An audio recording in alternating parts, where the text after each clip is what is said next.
আল্লাহ নবী বলে, আলী ডাক দিলা না কেন? কোন নবী গো, আপনার ডাক দিলে আপনার ঘুম ভাঙলে কষ্ট হবে, এজন্য ডাক দেই নাই।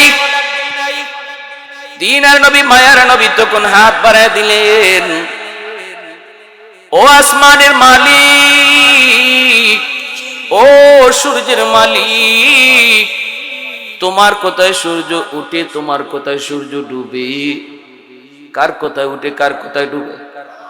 আল্লাহ, আমার আলী আজকে তোমার নবী, তোমার রহমতের নবীর আরামের জন্য তার নামাজ কাজা হয়ে গেছে, আর তোমার সূর্য ডুবে গেছে।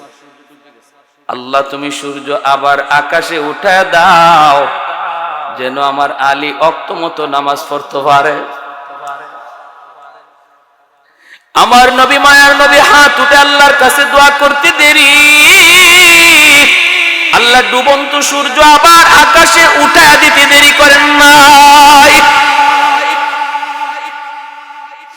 এ ভাই, এজন্য বলি যুবক, যেই যুবক যৌবনে আল্লাহর ঘর মসজিদে যায়, যেই যুবক রমজান মাসে রোজা রাখে, যেই যুবক যৌবনে বাপ মার সেবা করে, যেই যুবক যৌবনে মুরব্বীদের শ্রদ্ধা করে, যেই যুবক যৌবনে উলামায়ে কেরামকে তাজিম করে, ওই যুবক তার যৌবনের ইবাদত আর দিলে আল্লাহর ভয়ের দিকে তাকাইয়া আল্লাহ জমিন টিকায় রাখে। সুবহানাল্লাহ।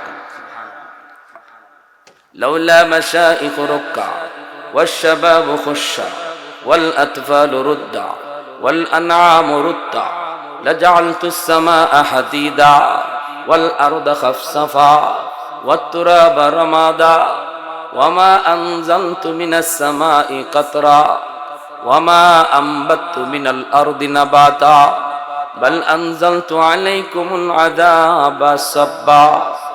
আল্লাহ পাক রব্বুল আলামিন বলেন, হাদিসে কুদসি রব্বুল আলামিন তিনি বলেন, এখনো জমিনের মধ্যে 4টা শ্রেণী আছে, ওদের দিকে তাকাইলে আমি আল্লাহ জমিনের প্রতি আমার মায়া লেগে যায়। নতুবা এই যেই পরিমাণ গুনাহ জমিনের ভিতরে হইরে যুবক, আল্লাহ পাক রব্বুল আলামিনের কাছে জমিন প্রতিদিন আবদার করে, আলা কুল্লি ইয়াউমিন ওয়াল আরদু ইস্তাজিলু রাব্বাহু, জমিন প্রতিদিন আল্লাহর কাছে আবদার করে, মালিক আমি জমিন আর কতকাল ধৈর্য ধরব, আসবিরু ইলা মাতা আসবিরু, ধৈর্য ধরব তো আর কতকাল ধরব। ও মালিক, জমিনের মধ্যে যেই পরিমাণ গুনাহ হয়, যেই পরিমাণ অন্যায় হয়, আমার তো মন চায় সবগুলি জালেমকে আমি গিলে ফেলি, সবগুলি জালেমকে আমি গিলে ফেলি। আল্লাহ অনুমতি দাও, অনুমতি দাও। তুরস্কের জমিন 10 তলা বিল্ডিং পর্যন্ত গিলে ফেলছে, ঠিক কিনা? সিরিয়ার জমিন 5 তলা 6 তলা বিল্ডিং গিলে ফেললো, 50,000-এর উপরে মানুষকে গিলে ফেললো। আল্লাহ পাক বলেন, এইভাবে পৃথিবীর সবগুলি জমিন আল্লাহর কাছে প্রতিনিয়ত আবদার করে, মালিক আর কত দেখব, আর কত সহ্য করব, আল্লাহ তুমি অনুমতি দাও। আল্লাহ বলে, কেন? কইলি আন্নাহুম ইয়ারযুকু বিরিজকিকা ওয়া ইয়াসিকা, এরা তোমার দেওয়া রিজিক খায় অথচ তোমার নাফরমানি করে, ওরা তোমার দেওয়া হাত দিয়ে তোমার নাফরমানি করে, মালিক ওরা তোমার দেওয়া পা দিয়ে তোমার নাফরমানি করে। আসবিরু ইলা মাতা আসবিরু, আমি জমিন আর কত দেখবো, আর কত দেখবো, আর কত সহ্য করব। রব্বুল আলামিন বলে, এইভাবে শুধু জমিন নয়, সাগর মহাসাগর গুলি আল্লাহর কাছে প্রতিনিয়ত আবদার করে। ওয়াল বাহরা ইয়াস্তাজিলু রাব্বাহু, সাগর কই মালিক আমি বঙ্গোপসাগরের পারে সমুদ্র সৈকতে কত নাফরমান আইসা নাফরমানি করে, আমি পানি আর কত দেখব, আমি সাগর আর কত সহ্য করব, একটু অনুমতি দাও, অনুমতি দাও, আমি পানি দিয়া জমিনটারে ভাসায়া পাক করে দেই। ওয়াল মালাইকাতু ইয়াস্তাজিলু রাব্বাহু, ফেরেশতারাও প্রতিনিয়ত এইভাবে কয়, আল্লাহ আযাব দিয়ে ধ্বংস করে দেই, আল্লাহ আযাব দিয়ে ধ্বংস করে দেই। এরপর মালিক ডাক দেখো, না না, আমি আল্লাহ এই মানুষ জাতিকে বড় আদর করে বানাইছি। আসমান আল্লাহ বানাইছেন কুন ফায়াকুন বইলা, জমিন আল্লাহ বানাইছেন কুন ফায়াকুন বইলা, ফেরেশতাকে আল্লাহ বানাইছেন কুন ফায়াকুন বইলা। কিন্তু আমারে আপনারে আল্লাহ পাক কুন ফায়াকুন বইলা বানায় নাই। খালাকতু বিয়াদাইয়া, আল্লাহ বলে মানুষকে আমি বড় মায়া করে নিজের হাতে বানাইছি। কারণ এই চেহারার মধ্যে এত দামি কপাল, এই চেহারার মধ্যে এত দামি কপাল, এই কপাল দিয়া বান্দা আমার কুদরতি কদমে সেজদা দেয়, এই কপালটা দিয়া বান্দা আমার কুদরতি কদমে সেজদা দেয়। অতএব এই কপালটা এত দাম, এই কপাল ফেরেশতাদের হাতে বানাইলে হয় না, এই কপাল কুন ফায়াকুন বলল হয় না, আমি আল্লাহ নিজের হাতে বানাইছি। এই যুবক এজন্য আল্লাহ পাক কয় চারটা শ্রেণী জমিনের ভিতরে যতদিন থাকবে ততদিন আমি আল্লাহ আসমান আসমানের জায়গায়, জমিন জমিনের জায়গায় দাঁড় করে রাখবো। এক নাম্বার হলো লাউলা মাশাইখ রুক্কা, আল্লাহ পাক বলেন এখনো জমিনের মধ্যে এমন কিছু আমার বৃদ্ধ বান্দা বান্দি রয়েছে, কোমরে তার ব্যথা, হাঁটুতে তার ব্যথা, রুকু করতে তার কষ্ট হয়, সেজদা দিতে কষ্ট হয়, এরপরও চেয়ারে বসে না, কষ্ট করে আমি আল্লাহকে সেজদাটা দেয়। তার সেজদার দিকে তাকাইলে জমিনের প্রতি আমি আল্লাহর মায়া লেগে যায়। ওয়াশশাবাবু খুশশা, আল্লাহ বলেন দুই নাম্বার হলো এমন কিছু যুবক, এমন কিছু যুবক সর্ব জায়গায় রয়েছে, সর্ব সেক্টরে রয়েছে। স্কুলে গেলেও পাওয়া যায়, কলেজে গেলেও পাওয়া যায়, র্যাবে গেলেও পাওয়া যায়, পুলিশে গেলেও পাওয়া যায়, আর্মিতে গেলেও পাওয়া যায়। এমন কিছু যুবক পাওয়া যায় যৌবনে আমি আল্লাহরে ভয় করে, যৌবনে সে গুনার দিকে যায় না, যৌবনে সে চুরি ডাকাতি করে না, যৌবনে তাকে মসজিদে পাওয়া যায়, যৌবনে তার মুখে দাড়ি পাওয়া যায়, যৌবনে তার মাথায় আল্লাহর হাবিবের সুন্নত টুপি দেখা যায়, যৌবনে এই মানুষটারে এই যুবকটারে বাপ মার সেবা করতে দেখা যায়, যৌবনে যুবকটারে ভালো কাজ ওয়াজ মাহফিলের দিকে আগায় আসতে দেখা যায়। আল্লাহ পাক রব্বুল আলামিন কয় অথচ যুবকের চাহিদা ছিল যৌবনের গুনার দিকে যাওয়া, যায় না, যায় না, শুধুমাত্র আমি আল্লাহর ভয়ে। কারণ সে চিন্তা করে দেখেছে ডান দিকে তাকালে তার খেলার সাথী কবরে শুয়ে আছে, বাম দিকে তাকালে লেখাপড়ার সাথীও কবরে শুয়ে রয়েছে। যুবক ঘর থেকে বের হয় এমন কত যুবক আর বাপ মার কাছে ফিরে আসে না, ঘুমায়, জীবনের শেষ ঘুম হয়ে যায়। মুরব্বী আজকে সমাজে পাওয়া যায় না, মানুষ মুরব্বী হওয়ার বয়সই পায় না, যৌবনী কবরের ডাক চলে আসে রে যুবক। একটা সময়ে ঘর থেকে বের হলে বাজারে গেলে মুরব্বী চুকে পড়তো শত শত, নাই নাই নাই, আর এমন দৃশ্য দেখা যায় না, কারণ মানুষ চুলদারি পাকার টাইম পায় না। ওই অবস্থা আল্লাহ পাক রব্বুল আলামিন কয় ওই যুবক যখন যৌবনে আমাকে ডরায় মুখে দাড়ি রাখি, মাথায় টুপি নেয় আর গুনাহ থেকে নিজেরে বাঁচায়, তার কলিজার ভিতরে যখন আমি আল্লাহর ভয় থাকি, ওই কলিজার দিকে তাকাইলে জমিনের প্রতি আমি আল্লাহর মায়া লেগে যায়।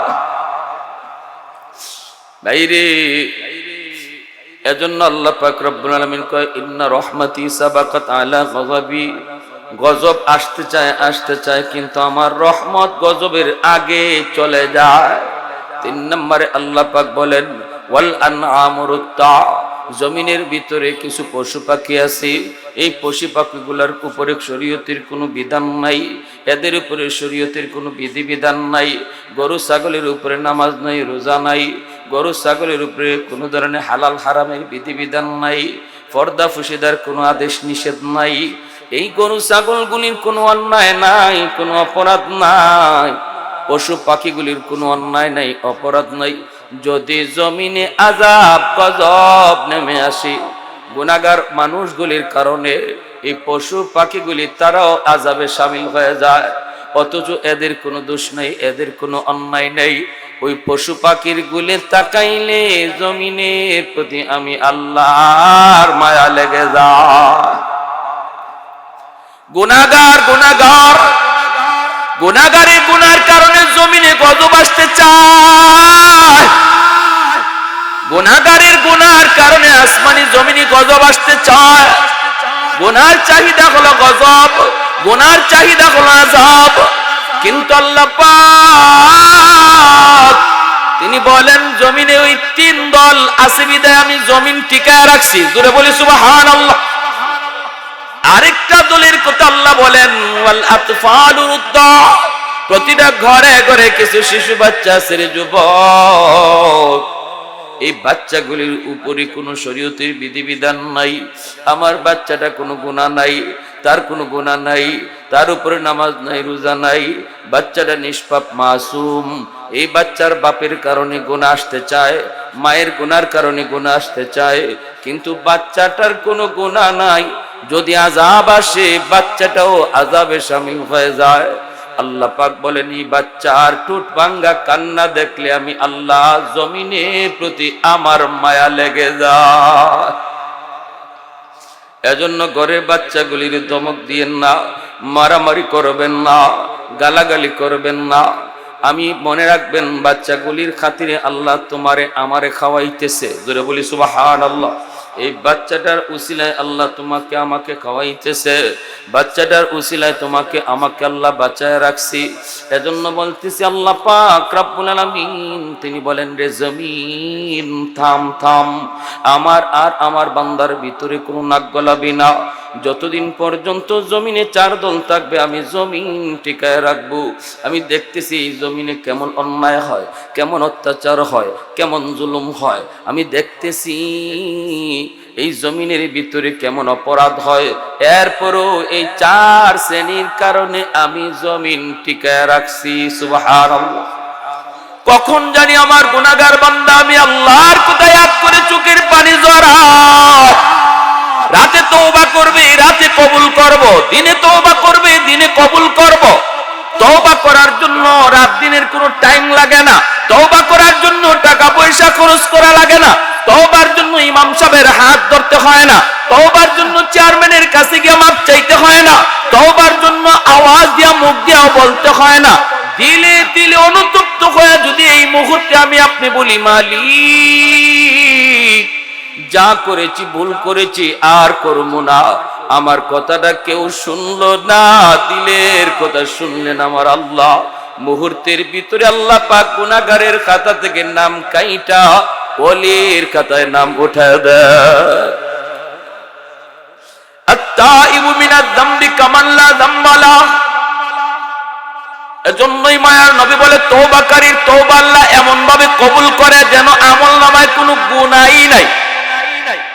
শুধু গুনাহই নাই এমন না, বরং গুনার খালি জায়গাটা আল্লাহ পাক নেকি দ্বারা ভরপুর করে দেয়। যেই পরিমাণ গুনাহ তার পিছনে ছিল তওবার কারণে ওই পরিমাণ গুনাহ নেকিতে বদলায়া দেয়।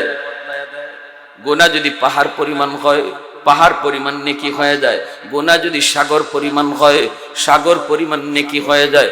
যদি কেউ খাঁটি দিলে তওবা করি ইল্লা মান তাবা ওয়া আমানা ওয়া আমিলা আমালান সালিহা ফাউলাইকা ইউবাদদিলুল্লাহু সাইয়্যাতিহিম হাসানাত। রব্বুল আলামিন নিজে বলতেছেন তওবাকারীর তওবা আল্লাহ কেমনে কবুল করে, কই পিছনের সব গুনাহ নেকি হয়ে যায়। আরেকটু জোরে কন্যা সুবহানাল্লাহ।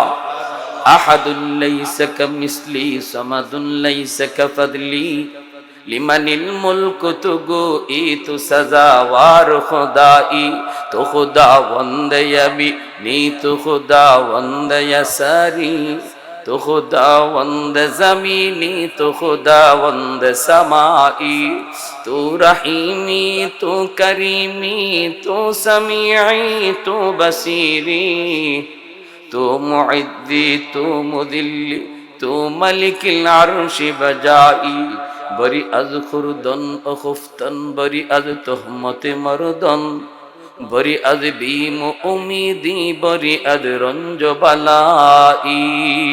আল্লাহু আকবার। মুসলমানের আওয়াজে আল্লাহু আকবার। তওবার নিয়ত সবাই করতে পারিনি না পারিনি? তওবার নিয়ত করলে আল্লাহ পাক কি করে? পিছনের জীবনের সব গুনারে আল্লাহ নেকি বানায় দেয়। এজন্যই তওবাকারী তার নাম ওলির খাতায় নগদে উঠে যায়, নগদে উঠে যায়। কারণ গুনাহ তো নেকি হয়ে গেছে। গুনাহ কি হয়ে গেছে? জোরে বলেন। যে যত বড় গুনাহগার খাঁটি দিলে যদি তওবা করে সে তত বড় ওলি হয়ে যায়। কারণ তার পিছনের জীবনের গুনাহ যত বেশি, এই সব গুনাহগুলি তো নেকিও বেশি হয়ে গেল। এজন্য হযরত আবু বকর সিদ্দিক রাদিয়াল্লাহু তাআলা আনহু ওমর ফারুক রাদিয়াল্লাহু তাআলা আনহুকে বলেছিলেন, ভাই ওমর, আমার মন বলে আমি আবু বকরের চেয়ে তোমার জীবনের নেকি অনেক বেশি। হযরত ওমর বলেন দলিল, সিদ্দিক আকবর বলেন দলিল আল্লাহর কোরআনের আয়াত, ইল্লা মান তাবা ওয়া আমানা ওয়া আমিলা আমালান সালিহা ফাউলাইকা ইউবাদদিলুল্লাহু সাইয়্যাতিহিম হাসানাত। আল্লাহ তো তওবার খাতিরে পিছনের গুনাহকে নেকি বানায় দেয়। এরে ওমর, তুমি তো গুনাহ আমার চেয়ে বেশি করছো ইসলাম গ্রহণ করার আগে, অতএব আমার মন বলে গুনাহ বেশি হওয়ায় নেকিও তোমার বেশি হয়ে গেছে। এইবার হযরত ওমর ফারুক বলেন, ভাই আবু বকর, আমি সোজা সাজা মানুষ, সরল সিধা মানুষ, আমি এত কিছু বুঝি না রে ভাই আবু বকর। ও সিদ্দিক, যদি আমি ওমরের জীবনের নেকি তোমার জীবনের নেকির চেয়ে বেশি হয়ে যায়, তাহলে আসো আমরা নেকি বদলা বদলি কইরা লাই। হযরত আবু বকর সিদ্দিক বলেন, বদলা বদলি করতে হয় বলেছি। হযরত ওমর বলেন, আপনার জীবনের সব নেকি লাগবে না, আমি আমার ওমরের জীবনের সব নেকি দিয়া দিব, বিনিময়ে শুধু আপনি আমাকে এক রাতের নেকি দিয়া দিবেন। সিদ্দিক আকবর বলেন, ভাই ওমর, এটা কোন রাতের কথা বলছো? এমনি হযরত ওমর চোখের পানিটা অজান্তেই চলে আসলো। চোখের পানি ছেড়ে বলতেছে, ভাই আবু বকর, এই রাতটা হলো আমার মায়ার নবীর সাথে হিজরতের রাত। যেই রাতের অপেক্ষায় তুমি 40টা রাত ঘুমাও নাই, দরজার পাশে কান লাগায় লাগায় অপেক্ষায় ছিলা, কখন জানি আমার মায়ার নবী আয়েশা আমাকে ডাক দিবে।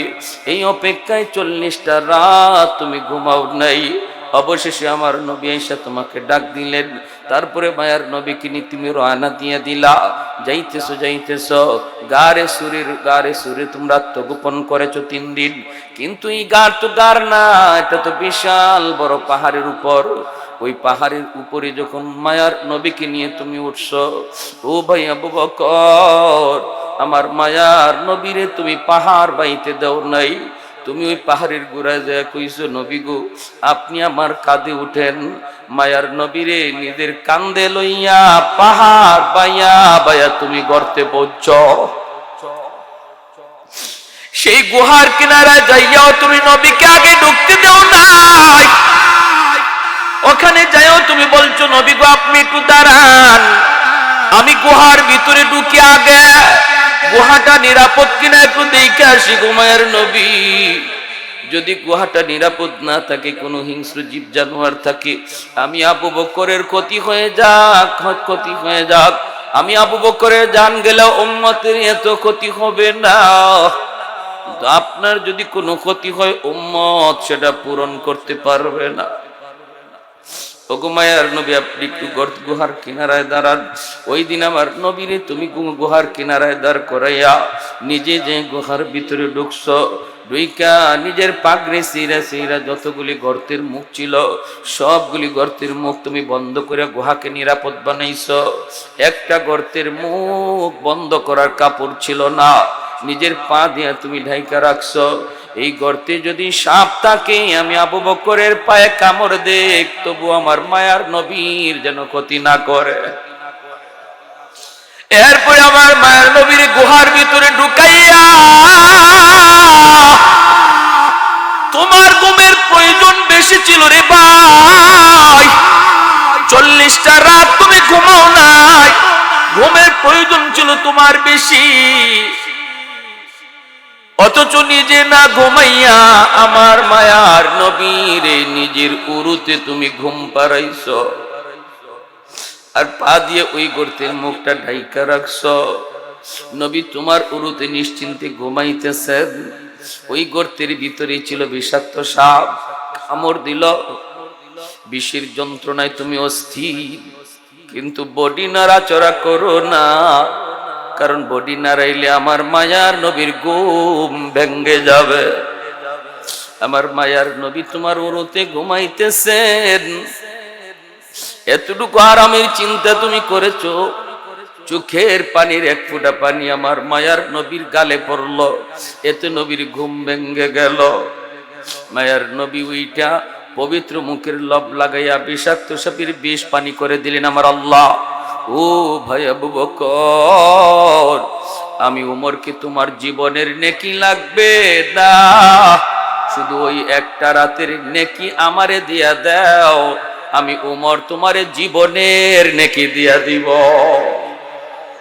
सिद्दीक तेरा नाम से इस्लाम रहेगा,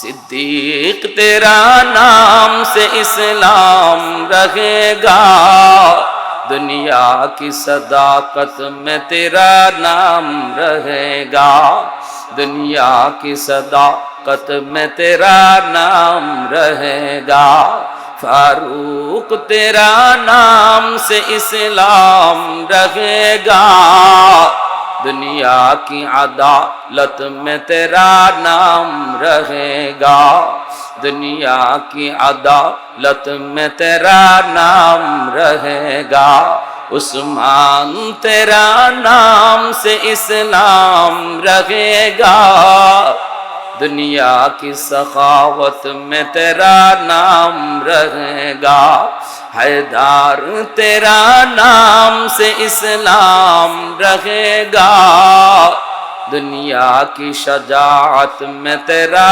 नाम रहेगा, मुआविया तेरा नाम से इस्लाम रहेगा, दुनिया की सिया अकबर।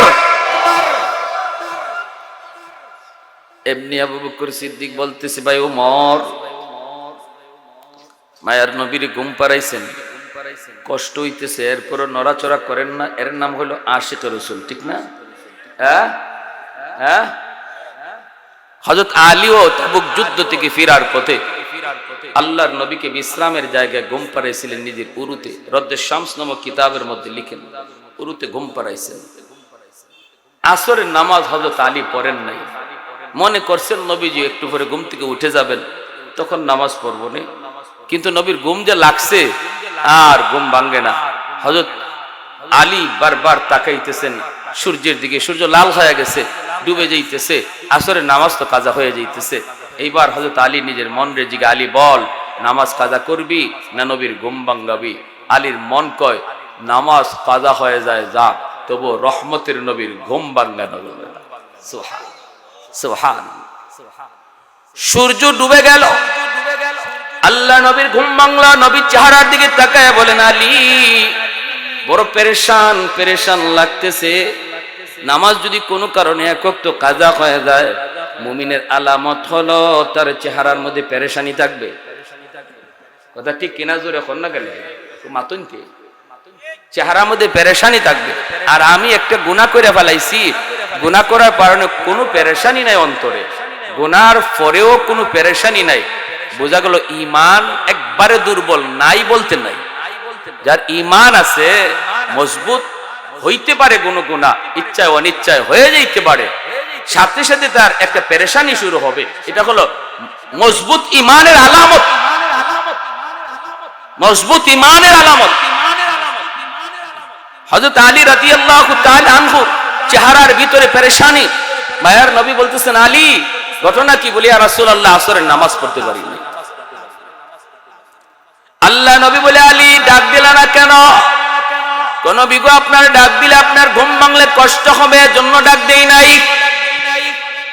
দিনের নবী মায়ার নবী তখন হাত বাড়ায় দিলেন, ও আসমানের মালিক, ও সূর্যের মালিক, তোমার কোথায় সূর্য উঠে, তোমার কোথায় সূর্য ডুবে, কার কোথায় উঠে কার কোথায় ডুবে?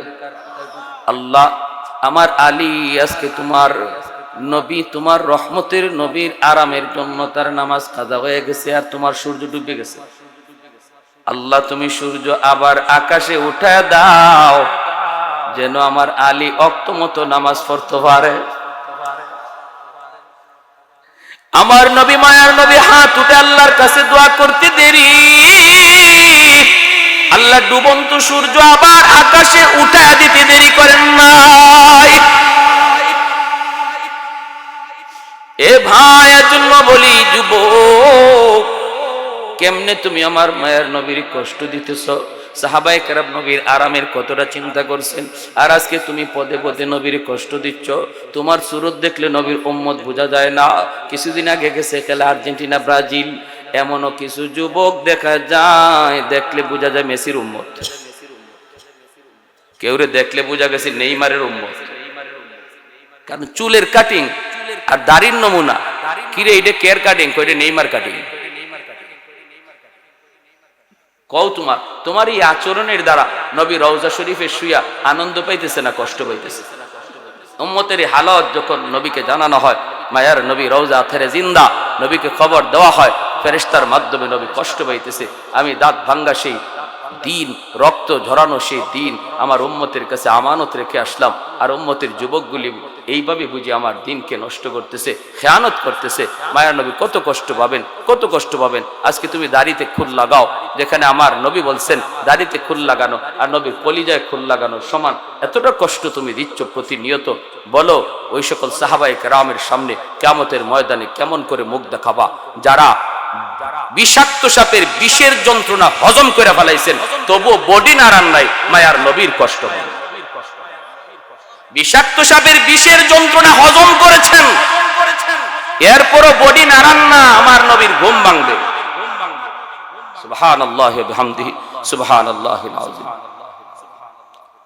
প্যারে হাজিরিন, এবার হযরত আবু বকর সিদ্দিক বলতেছেন, ভাই উমর, যদি এই এক রাতের নেকি তোমারে দিতে হয় আর তোমার জীবনের নেকি আমার আনতে হয়, তাহলে তো একটু বুঝা দরকার ওই হিজরতের রাতে আমি আবু বকরের কেমন নেকি হইছে। এটা তো আমিও জানি না, এটা তো কি জানি না আমিও। চলো আমরা দুজন আল্লাহ নবীর কাছে যাই, যাই একটু জানি রাতে আমার ইবাদত আর বন্দেগী নেকি কি পরিমাণ হইছে, এরপরে সিদ্ধান্ত নিমু বদলাইমু কি বদলাইমু না। দুজন আল্লাহ নবীর কাছে হাজির। আল্লাহ নবী জিজ্ঞেস করেন, ব্যাপার কি, ঘটনা কি? সিদ্দিক একবার বলেন, ইয়া রাসূলুল্লাহ, জটিল এক সমস্যা লইয়া দুইজন হাজির। উমর তার জীবনের নেকি আমাকে দিয়ে দিতে চায়, আর আমার এক রাতের নেকি নিতে চায়। আমি তো জানি না গো নবী, ওই রাতের নেকি আমার কি পরিমাণ, সিদ্ধান্ত দেই নাই, আপনার কাছ থেকে জানার পরে সিদ্ধান্ত দিমু। আল্লাহর নবী বলেন, আবু বকর কোন রাত? সিদ্দিক আকবর বলেন, নবী গো, সেই রাত হলো হিজরতের রাত। আল্লাহর নবী তখন বলেন, আবু বকর, বদলাইবা কি বদলাইবা না আমি নবী জানি না, আমি তোমাদের কাউকে কোনো মত দিব না, এটা তোমরা ভালোই বুঝো। তোমরা নিজেরা সিদ্ধান্ত নিবা বদলা বদলি আর পাল্টাপাল্টি করবা কিনা। কারণ নবী কার পক্ষে কথা কইবেন আর কে বেজার হয়ে যায়। দুইজন নবীর হৌর, দুইজন নবীদের কি লাগে? শ্বশুর, একজন ডান হাত আর একজন বাম হাত। এখনো আমার মায়ার নবীর পাশে নবীর সেই দুনো বন্ধু শুয়ে আছেন চিরনিদ্রা। দুনিয়াতেও ছিলেন নবীর পাশে, রওজা শরীফের কাছেও শুয়ে আছেন নবীর পাশে। সুবহানাল্লাহ। এজন্য আল্লাহ নবী এত মায়া করতেন, এত মহব্বত করতেন। নবী এখন কোনটা কইবেন আর কে মন খারাপ করে, এজন্য আল্লাহ নবী কয়, আমি জানি না বদলাইবা কি বদলাইবা না, তবে যেটা জানতে চাইছো এটা বলতে পারি, ওই রাতে কেমন নেকি হয়েছে বলে এটা জানলি। আল্লাহ নবী রহমতের নবী কই, আবু বকর, তোমার ওই রাতের নেকি যদি এক পাল্লায় রাখা হয়, আর গোটা উম্মতের নেকি যদি এক পাল্লায় রাখা হয়, তবু তোমার পাল্লা ভারী হয়ে যাবে। এরপরে সিদ্দিক আকবর কয় ভাই উমর তাহলে আমি রাজি না, বদলাইলে ঠকমু। এজন্য বলতেছি ভাইরা যুবক, একটু দিলটা নরম করে কথাগুলি শোনো। তুমি যদি গায়ে শক্তি থাকা অবস্থায় আল্লাহর গোলামিটা করো, তওবা করে নাও। এখনো যদি তওবা করো, আল্লাহ সামনে আসতেছে রমজান মাস, জীবনে রোজা যা ছাড়ছি ভুল করছি, আর জীবনে নামাজ রোজা ছাড়বো না, রোজা তরক করবো না। আল্লাহ নামাজ যা ছাড়ছি ভুল করছি মালিক আর ছাড়বো না। এই বইলা তুমি এখনই নামাজে লেগে যাও, এখনই আল্লাহর গোলামিতে তুমি পা দিয়ে দাও পাক্কা ইরাদার মাধ্যমে। শেষ বয়সে তুমি যখন দাইমি আমলগুলি করতে পারবা না, আল্লাহ পাক তোমার আমল নামায় যৌবনের ইবাদত জারি রেখে দিবে। ইল্লাল্লাযীনা আমানু ওয়া আমিলুস সালিহাত ফালাহুম আজরুন গায়রু মামনুন। আল্লাহ পাক রব্বুল আলামিন পবিত্র কোরআনের সূরা তিন এর মধ্যে চারটা জিনিসের কসম খেয়ে আল্লাহ বলেন, মানুষ তোমাদেরকে আমি আল্লাহ বড় সুন্দর করে বানাইলাম, বড় সম্মানী করে বানাইলাম। এই মানুষ যখন বৃদ্ধ হয়ে যায়, সমাজের কাছে তার দাম কমে যায়, সমাজের কাছে তার দাম কমে যায়, ঘরেও তার দাম কমে যায়। সমাজের মানুষেরা কই মিয়া আগের মতো ধমক দিও না, আগের মতো হাউক দিও না, এখন আর গায়ে এরম শক্তি নাই, কথা কম কও। বাবা ছেলেও বাবারে কয় আব্বা তুমি কথা কম বুঝো, এত বুঝছো না, এখন বুড়া হয়ে গেছো তোমার বুঝ কম। স্ত্রীও কয় স্বামী গো এত কথা কইও না, ফুলাফান এখন বড় হইছে এরা ভালো বুঝে। কোনো জায়গায় তোমাকে দাম দিতে চায় না, তোমার কথা কেউ শুনতে চায় না। কিন্তু আল্লাহ বলেন বান্দারি, যৌবনে যদি তুমি আমার গোলামি খাঁটি ভাবে করো, যৌবনে যদি নাম অলির খাতায় লিখাও, বৃদ্ধ বয়সে আমি আল্লাহ মর্যাদা দ্বিগুণের দ্বিগুণ বাড়াইতে থাকবো। আর যৌবনের আমলগুলি বৃদ্ধ বয়সে এর আমল নামায় জারি রেখে দিব। এজন্যই তো দেখেন না, শেখে কৌরিয়া, শেখে বাগা, শেখে গাজীনগরী, শেখে কাতিয়া, আল্লাহর ওলিরা, শেখে আহমদ শফি রাহিমাহুল্লাহ, এমন যত আল্লাহর ওলিরা যত বৃদ্ধ হয়েছেন তত মর্যাদা কমছে না বাড়ছে? আওয়াজ আসতে কেন, আরো আসতে কোন? যত বৃদ্ধ হইছেন বয়স বাড়ছে তত সম্মান কমছে না বাড়ছে? বাড়ায় দিছে কে? আহমদ শফিরে কয়জনে চিনতো? কিন্তু চিনাই দিছে আল্লাহ সারা দুনিয়ার, ঠিক না? সারা দুনিয়ার আল্লাহ চিনাই দিছে। এটা একদিনের দুই দিনের ফল না, যৌবন থেকেই নাম ওলির খাতায় লিখা, যৌবন থেকেই ওলির খাতায় নাম লিখা। এজন্য আল্লাহ এত মর্যাদা বাড়াইছে। একদিনে দুই দিনে এত মর্যাদা হাসিল করা যায় না। এজন্যই আল্লাহ পাক বলে, যখনই তুমি গায়ে শক্তি থাকবে না, তুমি ইবাদত করবা, বন্দেগী করবা, তখন আল্লাহ পাক রব্বুল আলামিন ফেরেশতাদেরকে কইব, আমার বান্দা ঘরে নামাজ পড়তেছে, আমল নামায় ঘরের সব লিখো না, তার যৌবনের ফাইলটা আমি আল্লাহরে দেখাও। তখন ফেরেশতারা যৌবনের ফাইল দেখাইব, আল্লাহ কইব এই যে দেখ আমার বান্দা যৌবনে মসজিদে গিয়ে জামাতে নামাজ পড়তো, এখন আমি আল্লাহ তার গায়ের শক্তি কেড়ে নিয়েছি। যদি আগের মতো গায়ের শক্তি থাকতো এখনো মসজিদে যাইতো। বুড়া নিজে নিজে হইছে না, আমি আল্লাহ বানাইছি। অতএব আমার বান্দা যদিও ঘরে নামাজ আদায় করে, তবু তার আমল নামায় তোমরা মসজিদের জামাতের সওয়াব লিখে দাও। যৌবনে আমার বান্দা কোরআন তেলাওয়াত করতো, ফজরের পরে ইয়াসিন কোরআন তেলাওয়াত করতো, মাগরিবের পরে সূরা ওয়াকিয়া তেলাওয়াত করতো, এশার পরে সূরা মুলক তেলাওয়াত করতো। আজ বৃদ্ধ হয়ে গেছি, তার চোখের মধ্যে পাওয়ার নাই, চোখের মধ্যে তার পাওয়ার নাই, চোখের মধ্যে তার জ্যোতি নাই, আল্লাহর কালামের হরফ দেখতে পারে না, হরফ দেখে দৌড়ে দৌড়ে কোরআন পড়তে পারে না। এজন্য আল্লাহ পাক রব্বুল আলামিন ফেরেশতাদেরকে বলবে, ফেরেশতারা যদিও বান্দা কোরআন পড়তে পারে না, যৌবনে প্রতিদিনের কোরআন তেলাওয়াতের আমল তার বুড়া বয়সে জারি রেখে দাও। সরকারে পেনশন দেয় ঘরে বসায় বসাইয়া, ঘরে বসায় বসায় সরকারে বেতন দেয় বুড়া বয়সে, ঠিক না?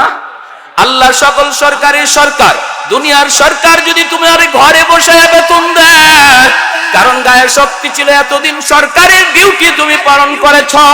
আল্লাহ কয় বান্দা তোমার গায়ে যতদিন শক্তি ছিল আমার ডিউটি গুলো এমন ভাবে পালন করেছ, আমি আল্লাহ খুশি।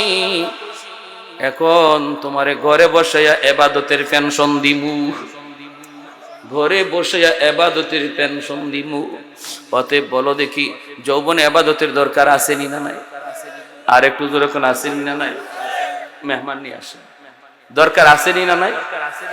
এই বয়সে যদি আমরা আল্লাহকে ডাকি, তাহলে বুড়া বয়সে আল্লাহ রব্বুল আলামিন যখন নিজের শক্তি থাকবে না, তখন আল্লাহ পাক আমার আপনার আমল নামায় যৌবনের সবগুলি আমল আল্লাহ জারি রাখবে। সুবহানাল্লাহ।